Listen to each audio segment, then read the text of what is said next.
Hey everyone, and welcome back. We're diving into a topic today that's been generating some serious buzz and concern, especially in Brampton. Mm, We're talking about international students and specifically the challenges they face and how susceptible they are to things like exploitation and even human trafficking. it's really concerning, and what's particularly noteworthy here is that this has become a political hot potato, with the city of Brampton calling on both the federal and provincial governments to step in and help. They're saying, look, we need more support to tackle this issue. It's growing. Yeah, that's a really interesting angle. It's not just a social problem anymore. It's become a political one, Exactly. with different levels of government needing to figure out who's responsible and how to allocate resources.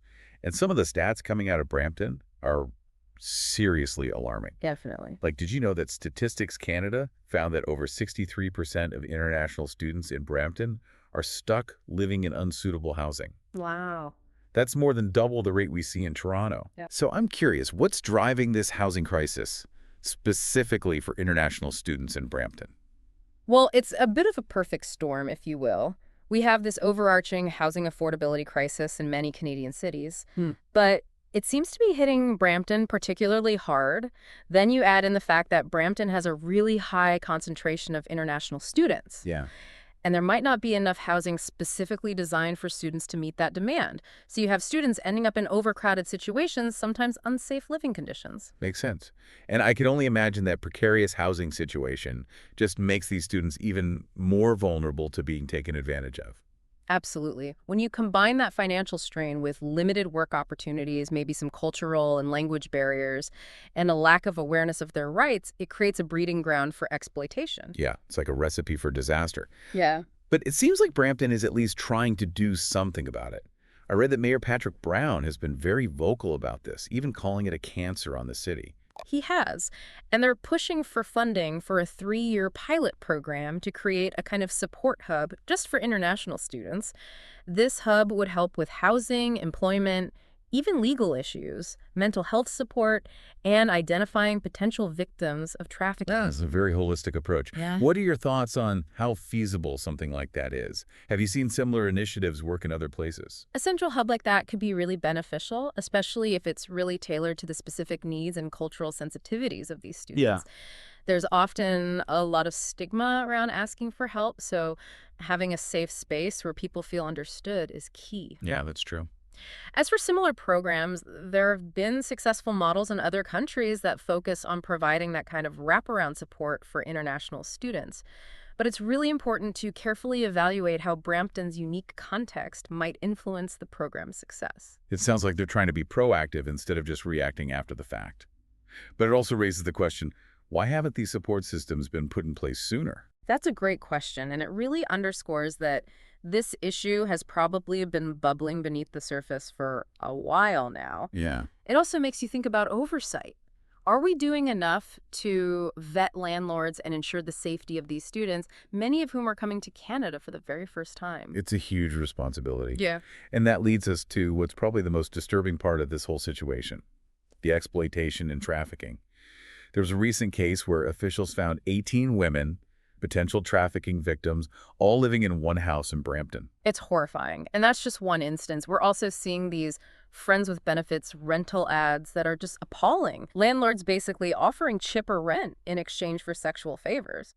It's a blatant abuse of power preying on these students desperate for affordable housing. It's scary to think how many students might be caught in these situations, afraid to speak up, maybe because of their visa status or the fear of being deported. Absolutely. That fear of deportation can be a very powerful tool for traffickers to maintain control over their victims. They know students might not go to the authorities if they think it could risk their chance of staying in Canada. It's a nightmare scenario. Yeah. And then on top of all of that, international students are also limited in how many hours they can work legally. Yeah. I have to imagine that pushes some of them into even riskier situations just to get by. Definitely. It creates a vicious cycle. Policymakers need to think critically about how these work restrictions might be unintentionally contributing to the problem. Maybe explore solutions that allow students to support themselves financially without being forced into these vulnerable positions. It's mind-boggling to see all these factors just colliding to create this breeding ground for exploitation. And we haven't even begun to talk about the psychological impact, the long-term trauma these victims often face. That's an important point. It's not just the immediate harm physically or financially, it's the deep psychological scars that trafficking can leave. These are complex issues that need us to look at the big picture and address both the systemic factors and the individual needs of those affected. Yeah, it's heartbreaking to think about the lasting effects all of this has on people. It's not just a theoretical problem either. There are organizations dealing with this exploitation on the ground every day. We came across Indus Community Services, and they're on the front lines of this crisis. They really are. Indus Community Services is doing some amazing work. Their CEO, Gurpreet Malhotra, has been very vocal about the different types of exploitation they're seeing. Okay. We're talking about landlords holding on to passports to pressure students, students falling prey to these sextortion scams. He's even talked about cases that start as seemingly normal relationships and turn into situations where students are being groomed. That's terrifying. Can you explain these tactics a little more? How do these predators actually manipulate students, especially those who might be new to Canada, and not recognize the warning signs? It all comes down to exploiting those vulnerabilities. Traffickers target people facing financial hardship or who are isolated socially, people who lack that strong support network. Yeah. They often present themselves as a friend or someone offering help. They might offer assistance with things like finding a place to live or a job. And that grooming process can be so subtle, it makes it really hard for victims to even realize they're being manipulated until it's too late. So they prey on the very things that brought these students to Canada, those hopes for a better life and better opportunities. It's just awful. It really is. And then they use these tactics like withholding important documents or threatening to report them to immigration or even using intimate images or videos for blackmail. Oh, wow. That's where the term sextortion comes in. It's blackmail using sexually explicit content, threatening to share it unless you give them what they want, usually money or even more explicit material. It's terrifying to imagine how vulnerable these students must feel, especially if they don't know where to go for help or are scared of the consequences if they do speak out. Exactly, and that's where groups like Indus Community Services are so vital. Right. They provide that safe place for victims to come forward, offering legal help, counseling, and other support services. They also work hard to raise awareness within the community, educating students and the public about the warning signs and how to get help. It's so important. So we've talked about the problems, but what about solutions? Brampton is calling for changes to visa requirements, increased funding for support services, and better cooperation between the different levels of government. Are these steps in the right direction? They're definitely crucial starting points. Getting to the root of this issue requires that multi-pronged approach. Visa requirements that accidentally make students more vulnerable need to be reviewed. Increased funding for organizations like Indus Community Services is absolutely essential. Yeah. But it can't stop there. So what else needs to be done? What other solutions should we be looking at to really get to the heart of this problem? We need to empower international students with knowledge. We have to educate them about their rights, the dangers of exploitation, and where to find help. And this education needs to start early, even before they arrive in Canada. Okay. Pre-departure orientation sessions, those could be really valuable in getting students ready for the challenges they might face. I like that idea, equipping them with information and resources before they even set foot in the country. That could make a world of difference. What about the community's role? Is there anything everyday people can do to help? Absolutely. We need to build a culture of awareness and support. Neighbors, classmates, people in the community, we all need to play a part in recognizing the signs of exploitation Right. and report any suspicious activity. There are also volunteer opportunities with places like Indus Community Services. People can donate their time, their skills to support victims. So it's about creating a safety net, not just through government programs, but through awareness and support within the community. But what about the students who are already trapped in these situations? What resources are there to help them escape and rebuild their lives? There are several organizations across Canada that provide specialized help to victims of human trafficking. Okay. These services include safe housing, counseling, legal aid, medical care, and job training programs. The Canadian Centre to End Human Trafficking, they have a national hotline that can connect people with local resources and support. That's good to know. It sounds like there is a support network, but I'm guessing it's underutilized because victims are too afraid to come forward. How do we break that cycle of fear and silence? A big part of it is building trust. We have to create a safe environment for victims to report what's happening. They need to feel like they won't be judged or face consequences for speaking out. Law enforcement and social service agencies also need training in trauma-informed approaches.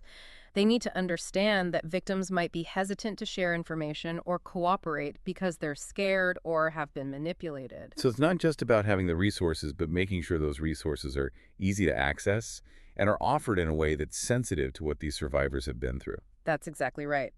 We need to remember that victims of exploitation are not criminals. They're individuals who've experienced unimaginable trauma. Our response should be compassionate understanding and focused on helping them heal and rebuild their lives. It's clear that this is just such a complex situation with so many layers, like you said, from the things that make these students vulnerable in the first place to like the psychological tactics used by these traffickers. It really feels like we've only scratched the surface here. We have, and it's a good reminder that these issues don't exist in a vacuum. They're tied to these bigger problems like, the cost of housing, immigration policies, and even just like societal attitudes toward international students. So let's zoom out a little bit and look at the big picture. What are the main takeaways from this deep dive? What's the one thing you really hope people listening will remember? I think the most important takeaway is that international students are just so vulnerable to exploitation and trafficking. That combination of financial strain and their visa status being a little precarious and not always knowing their rights, it just creates this like perfect storm for them to be taken advantage of. And we need to go beyond just recognizing that vulnerability and start actively addressing the things that are contributing to it at a systemic level. And Brampton's call for help. They're asking for changes to visa requirements, more money for support services, and better coordination between the different levels of government. Do you think those are realistic asks? I think they're necessary asks. Visa regulations that are unintentionally creating these vulnerabilities, those need to be looked at. And more funding is just crucial to make those support systems stronger. But it goes beyond just government action, too. What do you mean? We need to change how we view international students. We can't just see them as contributing to the economy. We need to see them as individuals who deserve respect, protection, and support. That's a really powerful point. It's about changing hearts and minds, not just policies. So where do we go from here? What can we do as individuals to actually make a difference? Start by educating yourself. There's so much great information out there from organizations like the Canadian Center to End Human Trafficking. Talk to your friends and family about it, support groups that are working on the front lines. And if you see something that doesn't feel right, don't hesitate to say something, report it. So be aware, stay informed, and be willing to speak up. Even small actions can help to create a safer and more welcoming place for these students. You got it. And if we can shift our focus from just reacting to these situations to actually preventing them in the first place, we can truly make a difference. This has been such an eye-opening conversation, a real reminder of how complex this is and how urgently we need action. Absolutely. And remember, we all play a part in making our society one where everyone feels safe and valued no matter where they come from or their immigration status. We hope this has given you a lot to think about. Keep learning, keep asking questions, and most importantly, keep talking about this. Thanks for joining us.